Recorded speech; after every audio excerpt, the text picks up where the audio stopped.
नमस्कार। राष्ट्रपोस्ट से मैं पवन केसवानी। 1960 में एक फिल्म आई थी चौदहवीं का चांद, जिसका एक गीत था, बदले बदले मेरे सरकार नजर आते हैं, घर की बर्बादी के आसार नजर आते हैं। गाने का यह बोल छत्तीसगढ़ के निवर्तमान मुख्यमंत्री श्रीमान भूपेश बघेल के एक स्टेटमेंट को देखकर ऐसा लगता है कि ये गाना उन पर पूरा फिट बैठता है। दरअसल जिस तरह से कांग्रेस सरकार की रुखसती हुई है, उससे पहले एग्जिट पोल या कोई भी राजनीतिक पंडित दावा नहीं कर रहा था।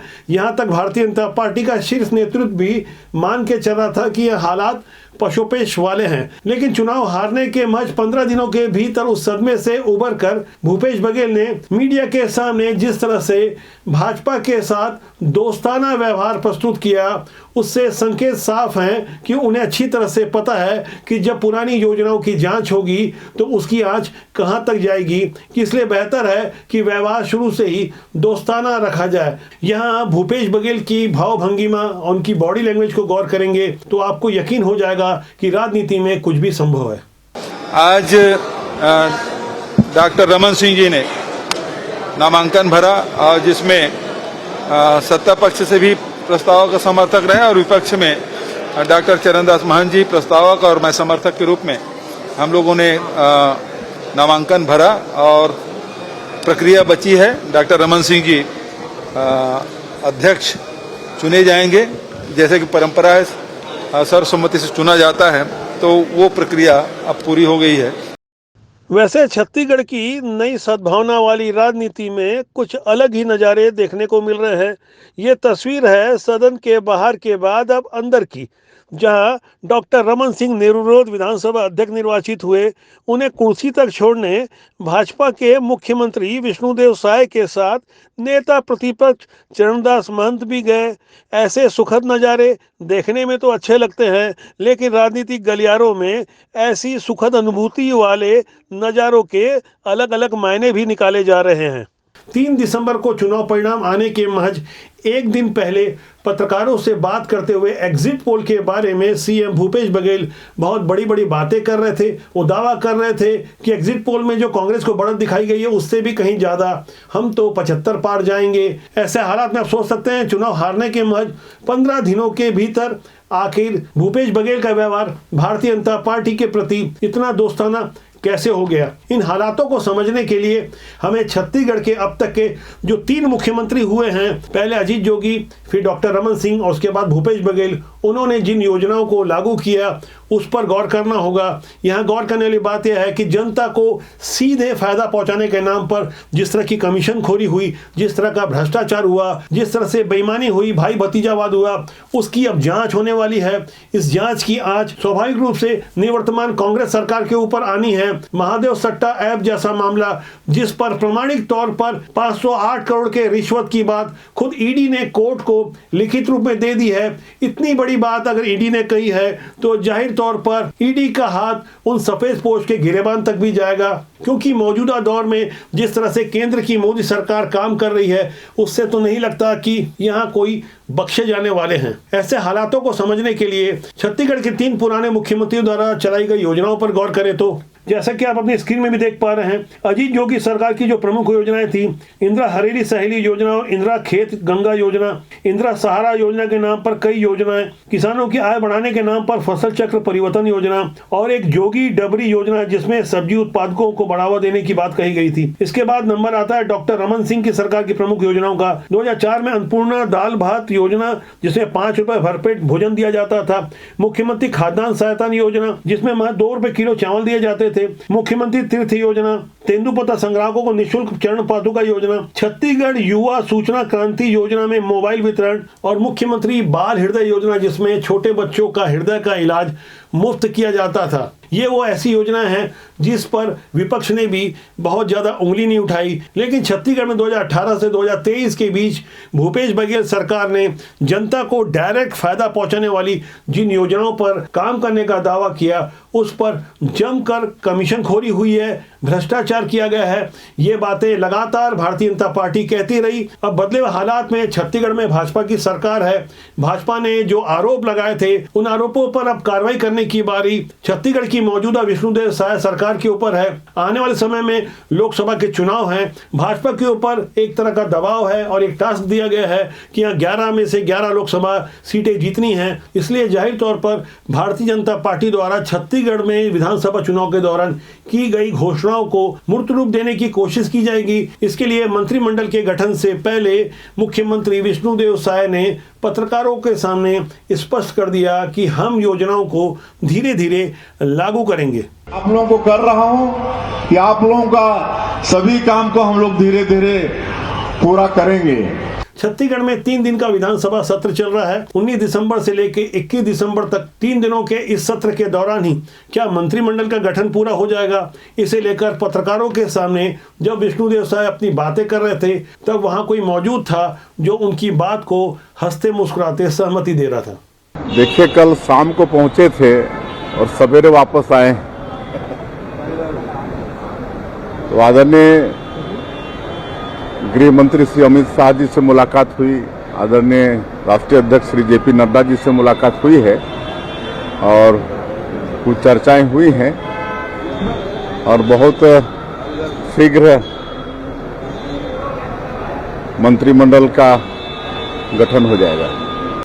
बात मंत्रिमंडल की हो रही है तो इतना स्पष्ट है कि गृह मंत्रालय उप मुख्यमंत्री अरुण साव को दिया जा सकता है। विधानसभा सत्र के दौरान जो विधानसभा परिसर में कमरा अलॉट किया गया है वो पूर्व गृह मंत्री ताम्रध्वज साहू का कमरा अरुण साव को दिया गया है और एक अन्य उप मुख्यमंत्री विजय शर्मा को पुराने वाले उप मुख्यमंत्री टी.ए. सिंहदेव का कमरा दिया गया है। कमरों के अलॉटमेंट को संकेत माना जा रहा है। इतना तो तय है कि अरुण साव को कोई मजबूत पोर्टफोलियो दिया जाएगा। इसके अलावा बृजमोहन अग्रवाल और रामविचार नेताम जैसे पुराने कद्दावर जो चुन कर आए हैं उनका भी भरपूर ख्याल रखा जाएगा। छत्तीसगढ़ के नए मंत्रिमंडल को लेकर नए नामों की जो चर्चा हो रही है उसमें साजा से ईश्वर साहू और केशकाल से नीलकंठ टेकाम की नामों की चर्चा ज्यादा हो रही है। सोशल मीडिया के दौर में ईश्वर साहू पहले ही लोगों की पहली पसंद बने हुए हैं और पूर्व आईएएस नीलकंठ टेकाम डॉक्टर रमन सिंह के करीबी बताए जाते हैं। ऐसे में होता क्या है ये तो देखने वाली बात है, लेकिन जो नए नामों की चर्चा हो रही है उसमें अप्रत्याशित कुछ भी हो सकता है। मंत्रिमंडल के विस्तार से पहले कांग्रेस भारतीय जनता पार्टी की योजनाओं के क्रियान्वयन का याद दिला रही है। कांग्रेस के प्रदेश अध्यक्ष दीपक बैस की ओर से नारायणपुर में हुई एक किसान आत्महत्या का मामला सीधे तौर पर भारतीय जनता पार्टी के उप मुख्यमंत्री विजय शर्मा के चुनाव प्रचार के दौरान दिए गए एक वक्तव्य की ओर मोड़ दिया, जहां विजय शर्मा ने भारतीय जनता पार्टी के घोषणा पत्र से पहले कुछ बातें कही थी जिसमें दावा किया जा रहा है कि विजय शर्मा ने अपनी ओर से कहा था कि किसानों का 2 लाख रुपए तक का कर्जा माफ कर देंगे। बदले हुए हालात में विजय शर्मा ने इस बात को स्पष्ट किया कि मौजूदा दौर में हम 2 लाख से कहीं ज्यादा किसानों को राहत दे रहे हैं। सब किसान के 2 लाख रुपया ऐसे माफी हो है एक स्थिति कि भाई बहुत बड़ किसान के 25-30 लाख रुपया छोड़ के का मतलब है, ओकरो 2 लाख पावे जैसे गरीब पाहिदे वो पावे, अब बाकी लपन पटावे। भाई घोषणा पत्र आने के बाद मैंने सबके बीच में भी इस बात को कहा कि मैंने कह दिया था, परंतु उससे भी बड़ी योजना आ गई है और उसमें ऐसा ऐसा है, ये स्पष्ट हुआ था उसमें। छत्तीसगढ़ में भारतीय जनता पार्टी ने 2 नवंबर को अपना घोषणा पत्र जारी किया था और विजय शर्मा ने चुनाव प्रचार के दौरान मतदाताओं के बीच जो बातें कही थी, बाद में पार्टी का मैनिफेस्टो कुछ और आया। इसी को मुद्दा बनाकर कांग्रेस अब अपनी बातें रख रही है। सोशल मीडिया का दौर है, पूरी बातों को बिना समझे कई बार अर्ध सत्य को प्रस्तुत किया जाता है। यहाँ समझने वाली बात यह है कि अर्ध सत्य कई बार झूठ से ज्यादा खतरनाक हो जाता है, क्योंकि आधी अधूरी बात का अर्थ कुछ और निकलता है और हमारे राजनेता अपने फायदे के लिए बातों को कुछ अलग ढंग से प्रस्तुत करते हैं जैसी उनकी सुविधा होती है। अब मैं बात करूंगा जनता से जुड़े हुए उन वादों की, उन घोषणाओं की, उन योजनाओं की जिसका सीधा सरोकार आपसे है। जैसा कि मैंने विश्लेषण की शुरुआत में अपनी बात रखी थी, बदले बदले से सरकार नजर आते हैं, घर की बर्बादी के आसार नजर आते हैं। ऐसे आसार को खासकर हमारे नेता खूब समझते हैं। पुराने मुख्यमंत्री भूपेश बघेल के नेतृत्व वाली सरकार ने जो वादे किए थे और जो योजनाएं चलाई जा रही थी उस पर यदि हम गौर करें तो जैसा कि आपकी स्क्रीन में नजर आ रहा है, राजीव गांधी किसान न्याय योजना जिसमें भुगतान किया गया था 23,893 करोड़। इसी तरह राजीव गांधी भूमिहीन ग्रामीण कृषक मजदूर न्याय योजना, जिसमें 758 करोड़ रुपए खर्चा किए गए। इसके बाद 12,000 करोड़ की सिंचाई पंपों की निःशुल्क बिजली और इसके अलावा 9,270 करोड़ रुपए किसानों की कर्ज माफी और इनसे भी कहीं ज्यादा दावा किया गया 93,724 करोड़ रुपए धान खरीदी में किसानों को भुगतान किया गया। ऐसी कई अन्य योजनाएं हैं। और आखिरी में जैसा आप देख रहे होंगे, बेरोजगारों को 2,500 रुपए हर माह बेरोजगारी भत्ता, राजीव गांधी न्याय योजना, नरवा घुरवा और बाड़ी जैसी योजनाएं। ऐसी कई योजनाओं को प्रस्तुत करते हुए दावा किया गया कि पूर्ववर्ती सरकार ने 189 करोड़ रुपए गौठानों में महिलाओं को भुगतान किया गया। बात जब गौठान की आ रही है तो भारतीय जनता पार्टी की ओर से दावा किया गया था कि करीब 10,000 गौठानों के लिए 1,300 करोड़ रुपए का भारी भरकम घोटाला हुआ है। अब इन घोटालों की फाइलें तैयार हो रही है। जाहिर तौर पर इससे राजनीतिक माहौल गर्म होगा, लेकिन मौजूदा मुख्यमंत्री विष्णुदेव साय, जिनके स्वभाव के बारे में लोग जानते हैं, वो आराम से संगठन लाइन पर जाते हुए अपना काम करते हैं। जिस तरह से उन्होंने अपनी योजनाओं को जमीन में लाने से पहले ही कह दिया कि हम धीरे धीरे सारी घोषणाएं पूरी करेंगे। 31 रुपए क्विंटल में धान खरीदेंगे, 21 क्विंटल प्रति एकड़ की खरीदी होगी। ऐसी योजनाओं पर यदि हम गौर करें, आने वाली 25 दिसंबर को 5,000 करोड़ रुपए किसानों का 2 साल का बकाया भुगतान होने जा रहा है। इसके बाद महतारी वंदन योजना को अमली जमा पहनाने के लिए विवाहित महिलाओं को हर महीने 1,000 रुपए दिया जाएगा। 21 क्विंटल प्रति एकड़ की दर से 3100 रुपए धान की कीमत दी जाएगी। इसके अलावा गरीब महिलाओं को 500 रुपए में सिलेंडर, भूमिहीन खेती मजदूरों को 10,000 रुपए सालाना। लेकिन इन सबसे पहले मंजूरी दी गई 18 लाख आवासों को। इसके अलावा शुद्ध पेयजल जैसी एक बड़ी योजना, जो नल जल योजना, केंद्रीय स्तर पर लागू की जा रही है, जिसमें केंद्र और राज्य का 50-50 रेशियो है, यानी अंशदान 50% राज्य को देना है, 50% केंद्र को देना है। पूरे देश के केंद्र शासित प्रदेशों को मिला के 36 की संख्या वाले प्रदेश हैं। इसमें छत्तीसगढ़ का स्थान 31वां है। इसलिए बड़ा चैलेंज ये होगा कि छत्तीसगढ़ को नल जल योजना के मामले में फिसड्डी राज्य से कैसे आगे लाया जाए। इन सारी तैयारियों के लिए एक मजबूत मंत्रिमंडल की तैयारी हो रही है, जिसमें ओपी चौधरी को कोई मजबूत विभाग दिया जाए। ये जनमानस की मांग भी है और भारतीय जनता पार्टी का शीर्ष नेतृत्व भी उनके लिए कुछ बेहतर सोच रहा है। जैसा कि गृह मंत्री अमित शाह पहले ही कह चुके हैं, आम जनता से चुनाव प्रचार के दौरान उन्होंने कहा था कि आप इन्हें जिता कर भेजिए, इन्हें कैसे बड़ा आदमी बनाना है उसकी चिंता मुझ पर छोड़ दीजिए। अब वक्त आ चुका है एक मजबूत मंत्रिमंडल का। जिन नामों की चर्चा हो रही है उनमें सबसे पहले बृजमोहन अग्रवाल, जो लगातार 8 बार रायपुर दक्षिण से चुनाव जीत कर आ रहे हैं। इस बार रिकॉर्ड 67,000 से अधिक मतों से इन्हें जीत मिली है।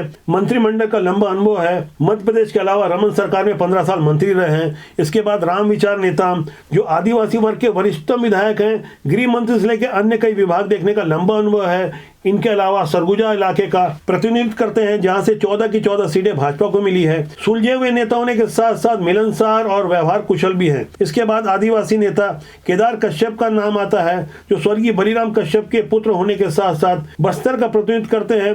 रमन सरकार में मंत्री रह चुके हैं, युवा हैं, आदिवासी वर्ग से सुलझे हुए नेता के तौर पर इनकी पहचान है। निर्विवाद छवि के नेता होने के कारण इनको सरकार में मौका मिलना तय माना जा रहा है। इसी तरह धर्मलाल कौशिक, जो कि ओबीसी वर्ग का प्रतिनिधित्व करते हैं, मंत्रिमंडल में इनका नाम प्रमुखता से चल रहा है। ये विधानसभा अध्यक्ष रह चुके हैं। इनको सभी वर्ग के नेताओं में सौम्य चेहरे के तौर पर देखा जाता है। भाजपा के प्रदेश अध्यक्ष होने के अलावा राजनीतिक समझ इनकी बेहतर मानी जाती है। इसके बाद दयालदास बघेल, जो नवागढ़ क्षेत्र के विधायक हैं, एससी वर्ग से आते हैं। इस बार उन्होंने भूपेश बघेल के मंत्री गुरु रुद्र कुमार को हराया। दयालदास बघेल पहले भी मंत्री रह चुके हैं। एससी वर्ग में इनकी अच्छी पकड़ मानी जाती है। इसके अलावा 3 नए चेहरों पर जो विचार चल रहा है वो है ओपी चौधरी, जो 2018 में रायपुर के कलेक्टर रहते इस्तीफा देकर भारतीय जनता पार्टी ने उन्हें ज्वाइन की, और जिस तरह से चुनाव हारने के बाद जो निष्ठा प्रकट की, जिस तरह से कुशल प्रशासक माने जाते हैं, भारतीय जनता पार्टी के केंद्रीय नेतृत्व की पहली पसंद बने हुए हैं। ओपी चौधरी के लिए भी कुछ बेहतर किया जा रहा है। इसके बाद नाम आता है लखन देवांगन का, जिन्होंने कोरबा से कद्दावर मंत्री जय सिंह अग्रवाल को पटकनी दी। ओबीसी वर्ग से आते हैं और कोरबा क्षेत्र में जिस तरह से उन्होंने अपना परफॉर्मेंस दिखाया, जिस तरह से जय सिंह अग्रवाल जैसे एक बड़े कांग्रेस नेता को हराकर उन्होंने अपनी जमीनी पकड़ का एहसास कराया, इनके लिए भी भारतीय जनता पार्टी कुछ बेहतर सोच रही है। इसके बाद मंत्रिमंडल के लिए विचार चल रहा है गुरु खुशवंत साहब का, जिन्होंने आरंग से डॉक्टर शिव कुमार डहरिया जो मंत्री थे उन्हें हराया। यदि इन्हें मंत्रिमंडल में स्थान दिया गया तो दयालदास बघेल का नाम कट सकता है। यानी दयालदास बघेल और गुरु खुशवंत साहब दोनों में से किसी एक को मंत्रिमंडल में लेने की बात चल रही है। दरअसल मंत्रिमंडल गठन के पहले जिस तरह से मुख्यमंत्री विष्णुदेव साय ने संकेत दिया और बताया कि हम नए और पुराने दोनों को अवसर देंगे, तो यहाँ राजनीतिक पंडित हिसाब लगाने में बैठ गए। जब पहले ही 2 नए लोगों को उप मुख्यमंत्री बनाया जा चुका है, तो ऐसे में जो बचे हुए 10 हैं उनमें से किस अनुपात में पुराने होंगे, किस अनुपात में नए होंगे, इसे लेकर मीडिया का अलग अलग वर्ग अपने अपने ढंग से कयास लगा रहा है। चर्चा इस बात की भी हो रही है कि महिला वर्ग से कौन सा नया चेहरा हो सकता है, क्या वो गोमती साय हो सकती हैं या पुरानी मंत्री रेणुका सिंह या लता उसेंडी। ये वो 3 नाम हैं, इनमें से किसी न किसी को तो मंत्री बनाया जाएगा। अब बात तारीखों की आती है तो हमारे सूत्र बता रहे हैं कि 22 या 23 तारीख को मंत्रिमंडल का गठन हो सकता है। यानी विधानसभा सत्र के बाद आराम से रायपुर के इंडोर स्टेडियम जहां पर तैयारी चल रही है, ये वही जगह है जहां 17 दिसंबर 2018 को सीएम भूपेश बघेल ने अपने 2 मंत्री टीएस सिंहदेव और ताम्रध्वज साहू के साथ शपथ ली थी। यहाँ 5000 लोगों को आमंत्रित किया जा रहा है। व्यवस्था बहुत भव्य होगी। उसके बाद चुनौतियां उनसे कहीं ज्यादा बड़ी होने वाली है। मंत्रिमंडल गठन के फौरन बाद 25 दिसंबर को किसानों को 2 साल का बोनस बकाया दिया जाएगा, जो 5000 करोड़ रुपए का होगा। मंत्रिमंडल गठन के बाद पूरी की पूरी भाजपा और सरकार इलेक्शन मोड में आ जाएगी। 2024 का लोकसभा चुनाव चंद महीनों बाद होने वाला है। 2019 की 10 मार्च को अधिसूचना जारी की गई थी। इससे अनुमान लगाया जा रहा है कि इसी के आसपास लोकसभा चुनाव की अधिसूचना जारी होगी। तो आज के अंक के लिए इतना ही। हमारी कोशिश है कि राजनीति में अच्छे लोगों के साथ आप जुड़ें, अच्छे लोगों को प्रमोट करें, जिससे देश और समाज का भला हो। राजनीति बुरी नहीं होती, उसमें काम करने लोग अच्छे या बुरे होते हैं। समाज के सहयोग से हम अच्छे भारत का निर्माण कर सकते हैं। भारत के नवनिर्माण में आपकी सहभागिता निश्चित रूप से होनी ही चाहिए। तो आज का अंक आपको कैसा लगा कमेंट बॉक्स में जाकर जरूर लिखिएगा। लाइक शेयर के साथ सब्सक्राइब करना न भूलें, जिससे आपका और हमारा साथ और ज्यादा मजबूती से बना रहे। नमस्कार।